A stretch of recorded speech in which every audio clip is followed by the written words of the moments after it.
Apparently, not letting a complete stranger in yoga pants check your pool water is now a 911-worthy emergency. That's what HOA Karen screamed while trespassing in my backyard, just before the cops slapped cuffs on her for destroying my pump system. All this because I refused to follow her chlorine purity guidelines. So, how did we get here? Oh, let's dive in, because this isn't just about water chemistry, it's about a power-tripping Karen who thought she ran the neighborhood until the law finally ran her out.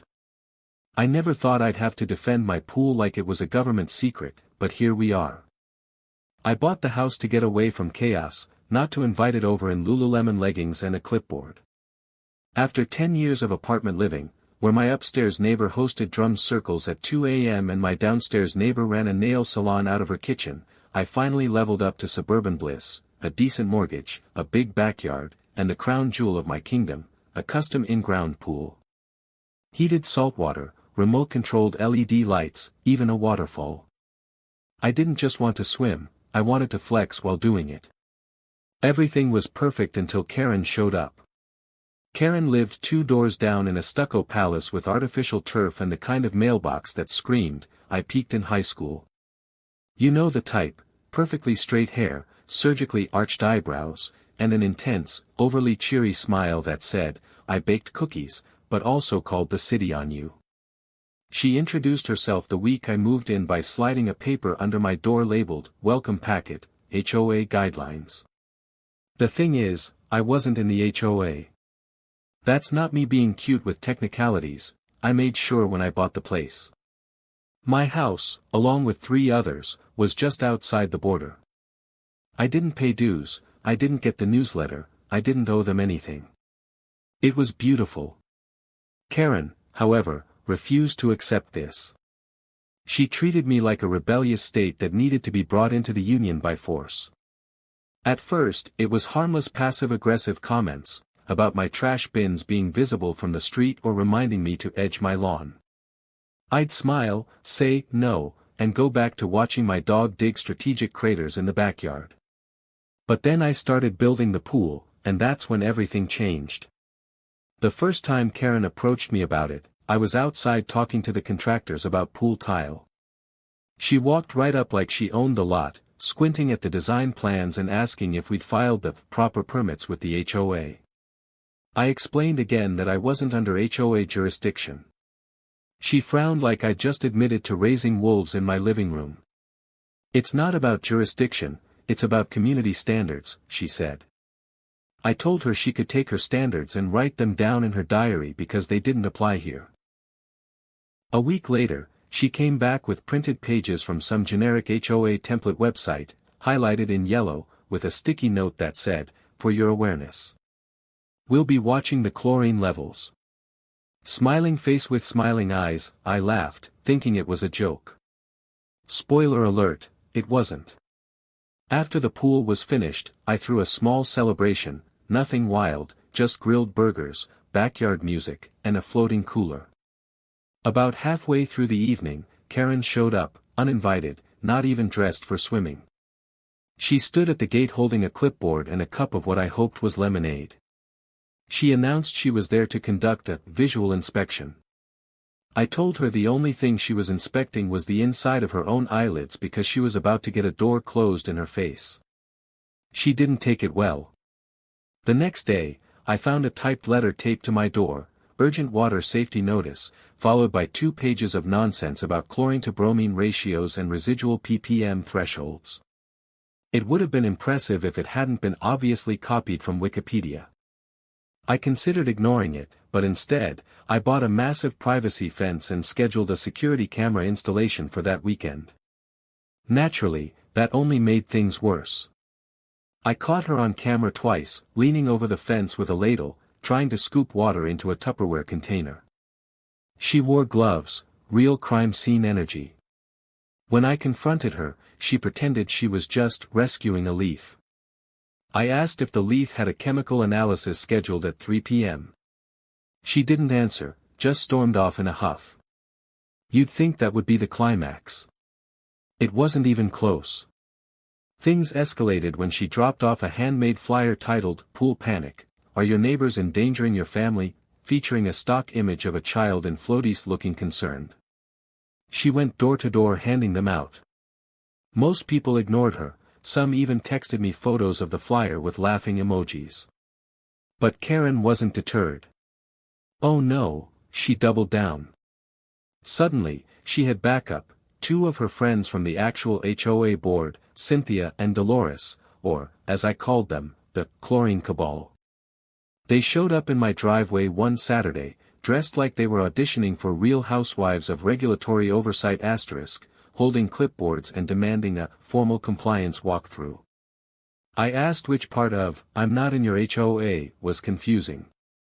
Dolores replied, "Sometimes enforcement transcends paperwork." I said, "That's a really fancy way to say you have no legal authority and too much free time," and shut the door mid-sentence. That's when things went from annoying to dangerous. A few days later, I came home from work early. Something felt off. I heard splashing, not from the waterfall, but distinct, angry splashing. I rounded the corner to find Karen in my pool, fully dressed, soaked head to toe, yelling about a hazardous pH spike. She was holding a giant skimmer and had completely torn off the pool pump cover. I froze for a second, trying to understand if this was a prank or a breakdown. When she saw me, she pointed dramatically like she was in a courtroom drama and screamed, "This is for the safety of our children." I didn't argue, shout, or touch her. I just turned around, pulled out my phone, and calmly dialed 911. As I watched Karen flailing in my pool, I tried to explain to the dispatcher that no, I wasn't making this up, and yes, she had actually broken into my yard to conduct a rogue water inspection. A strange feeling washed over me, part disbelief, part amusement, and part righteous fury. This wasn't just pool drama anymore, this was war. And I had the footage, the receipts, and the cops on my side. But what I didn't know, what I couldn't know at the time, was that Karen wasn't acting alone. There was someone behind all of this, someone with a hidden agenda deeper than HOA power trips and water tests. And they were about to make their move. The moment the police arrived, Karen immediately went into performance mode. Standing drenched in the middle of my backyard, mascara streaked like war paint down her face, she pointed at me and shrieked, "He tried to drown me with a hose." The officer blinked, looked at me, then at the hose lying innocently 10 feet away, still coiled and dry. I just lifted my hands and said, "Yeah, that didn't happen." The other officer went straight to my security camera mounted on the back porch and asked if it worked. I nodded. He smiled and asked me to pull the footage. As I scrolled through the recent recordings on my phone, Karen started getting twitchy. She changed tactics, claimed she was invited into the yard by a contractor, and that she had every reason to believe there was a chemical emergency. When the footage played, showing her climbing the fence with a bucket, stomping across the patio like a discount Godzilla, and yanking the pool pump cover off with enough force to crack it, the mood shifted fast. Her voice cracked, her lip trembled, and she turned to the officer, trying the crying card. "I just wanted to make sure no one got sick. It's a public safety issue." The officer nodded slowly, then told her to put her hands behind her back. And that's how Karen was arrested, in a soaking wet sundress, for trespassing and property damage. I stood there, arms crossed, watching the whole thing unfold like it was the season finale of a show I didn't even realize I was starring in. As they led her out the gate, she turned back and shouted, "This isn't over.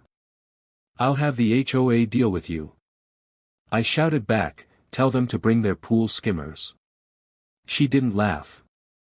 I did. You'd think that would be the end. But Karen is nothing if not persistent. While she was out on bail, she began posting on Nextdoor and the community Facebook group, painting herself as the victim of a chemical assault and calling me a rogue homeowner conducting unsafe water practices. I wasn't even mad, I was fascinated. The woman had the gall of a Bond villain and the logic of a damp sponge. Then came the letters, this time not printed on her home printer, but real ones on letterhead from the HOA. I opened the first one with the same dread I usually reserve for jury duty. It was a formal notice of violation, citing me for non-compliance with chemical safety protocols, failure to report water treatments, and my personal favorite, aggressive pool coloration. I laughed so hard I nearly dropped the letter in the pool. But it wasn't funny for long, because this wasn't just Karen anymore.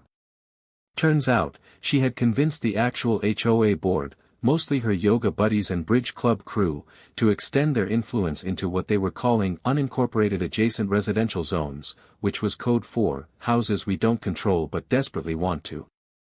They drew up a ridiculous proposal to annex the 4 homes outside their HOA boundaries, mine included, and began enforcing rules they had no authority to impose.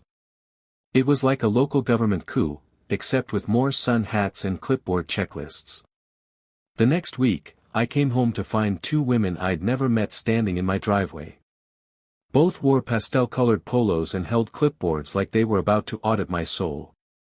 One introduced herself as Cynthia, Chair of Community Environmental Oversight. The other, Dolores, had a name tag that just said, Vice President, Safety. They didn't smile. Cynthia got right to the point, we're here to perform a compliance walkthrough regarding your aquatic feature. I blinked. You mean my pool? She nodded gravely, as if I'd just said I was harboring nuclear waste back there. Dolores added, there have been concerns about your chlorine ratios and noise levels. You'll need to submit a water maintenance log and grant us temporary inspection access. I stared at them deadpan. You're not serious. Cynthia replied, very serious. This is a neighborhood health matter. I told them I'd be right back, walked inside, grabbed a notepad, came back out, and scribbled a single sentence on a sheet of paper, I do not consent to your nonsense. Then I handed it to them and said, here's my submission. Dolores frowned like I'd insulted her ancestry. Cynthia muttered something about legal consequences. I asked her which law gave a private social club jurisdiction over non-member property. She didn't answer. They left in a huff. Later that night, I posted about the encounter on Reddit. It blew up, thousands of upvotes, people sharing similar HOA horror stories, offering advice, legal tips, even memes. My favorite was a photoshopped image of Karen in a lifeguard chair, scanning a suburban neighborhood with binoculars, captioned, Chlorine Cop, keeping communities safe since Tuesday. It was the therapy I didn't know I needed. Of course, the next escalation wasn't funny, not even a little. One morning, I walked out to find my pool pump not running. I opened the housing unit and found it tampered with, someone had poured something into the filter and cracked the main inlet valve.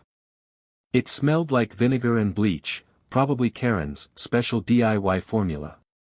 I had security footage again, but this time it was blurry, a figure in a hoodie late at night. I couldn't prove it was her, but the coincidence was laughable. I called the police, filed a second report, and showed them everything. They took it seriously this time, apparently, they've been keeping tabs on her since the trespassing arrest. They promised to increase patrols. Not exactly a SWAT response, but I appreciated the gesture. I was angry, sure, but I wasn't going to be baited into a shouting match or an open feud. Karen wanted attention, she thrived on drama. So instead of giving her that, I lawyered up. I hired a property attorney and had him draft a cease and desist order against both Karen and the HOA, citing harassment, attempted unlawful governance, and property damage. We sent copies to the HOA board, the city council, and, just for fun, the local news.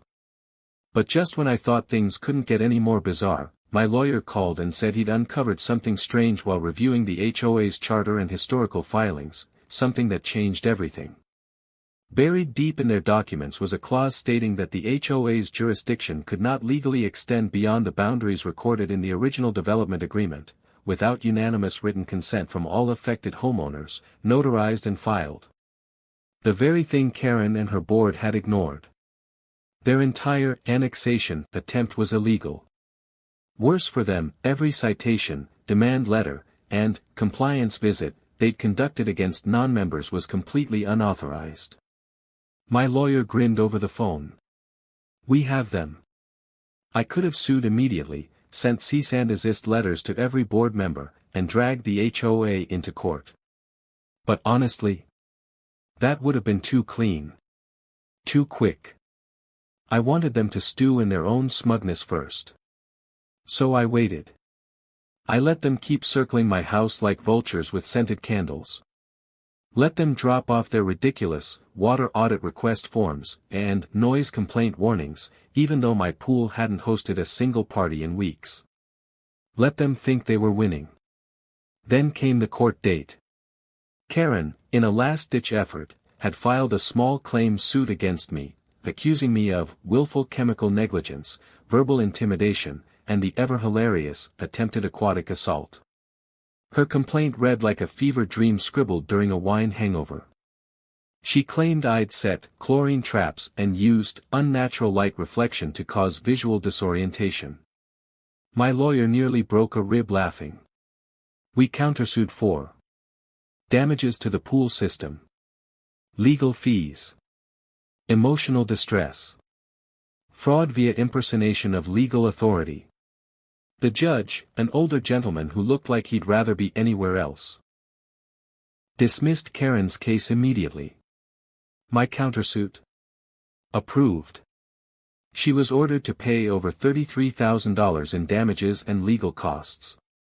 She stood there, mouth slightly open, like someone had unplugged her brain mid-thought. But it didn't stop there. The news of the ruling spread fast, helped along by my tasteful PSA on the local community forum. In case anyone outside the HOA received letters, citations, or late-night chlorine checks, the court has ruled those actions unauthorized and unlawful. Happy swimming. It went semi-viral.